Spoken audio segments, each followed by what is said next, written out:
اللہ نے دنیا کی عورت کو بنایا مٹی سے اور جنت کی عورت کو بنایا مشک اور زعفران سے۔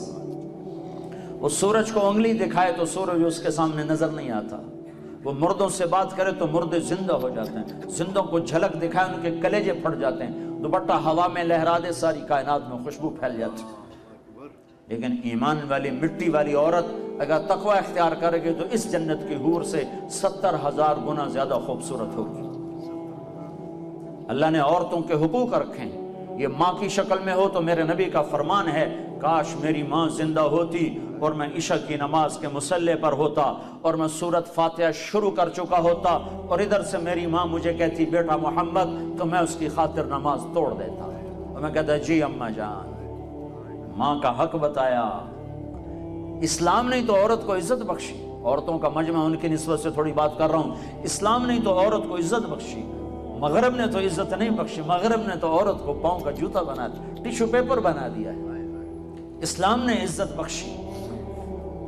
اس کا پہلا روپ بیٹی ہے، یہ بیٹی کے روپ میں آئے اور اس سے پہلے چلے جاؤ۔ اللہ نے آدم علیہ السلام کو بنایا مٹی کٹھی کرو، مٹی کٹھی ہوگی، پانی ڈالو، ڈال گئے، گوندھو، گوندھ گئے، چھوڑ دو، چھوڑ دیا، وہ کالی ہو گئی، بلبلے چھوڑنے لگی، پتلا بناؤ، کیسے بنائے؟ ایسے بناؤ، ایسے بناؤ، بنا دیا، چھوڑ دو۔ ننگا پتلا آدم کا 40 سال پڑا رہا، ہوائیں چلتی رہیں، دھوپ پڑتی رہی، خشک ہو گیا، روح ڈالی، کپڑے پہنائے، جنت میں ڈال دیا۔ اگر اللہ چاہتا تو حوا کا پتلا بھی ساتھ بنا دیتا، مٹی کٹھی کر کے گندھوا کے اور پتلا بنا کے ننگا ساتھ ہی ڈال دیتا، تو ننگا پتلا تو مرد کے لیے کشش کوئی نہیں، فرشتوں کو کیا ہوگی؟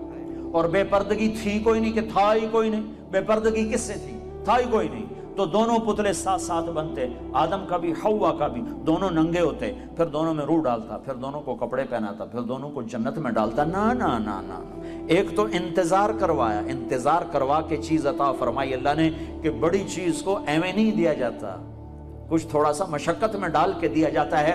تو اللہ نے زندگی کا ساتھی آدم کو دیا، جنت آپ ہی دے دی، اور حوا کا انتظار کروایا، جنت کا انتظار نہیں کروایا، حوا کا انتظار کروایا۔ پھر مٹی نہیں اکٹھی کی، پتلا نہیں بنایا، پانی نہیں ڈلوایا، اور اسے ننگا نہیں ڈالا، بلکہ آدم کو سلا دیا، فرشتوں کی آنکھوں پہ پردہ ڈال دیا۔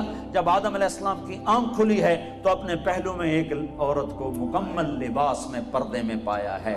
پہلے دن سے عورت کو عزت سے بنایا ہے، کہا آدم تیری پسلی سے نکالا ہے۔ ادھر الٹے ہاتھ کی پسلی سے کیوں نکالا ہے؟ کہ ادھر دل ہے، کہ عورت ہر روپ میں دل میں جگہ پکڑتی ہے، ماں، بیٹی، بیوی، بہن، دادی، خالہ، جس روپ میں ہے اس کا مقام دل کے قریب ہے، دل سے دور نہیں ہے۔ اور اللہ تعالیٰ نے آدم علیہ السلام کو انتظار کروایا، اور آدم علیہ السلام کو جنت اچھی نہیں لگ رہی تھی، کل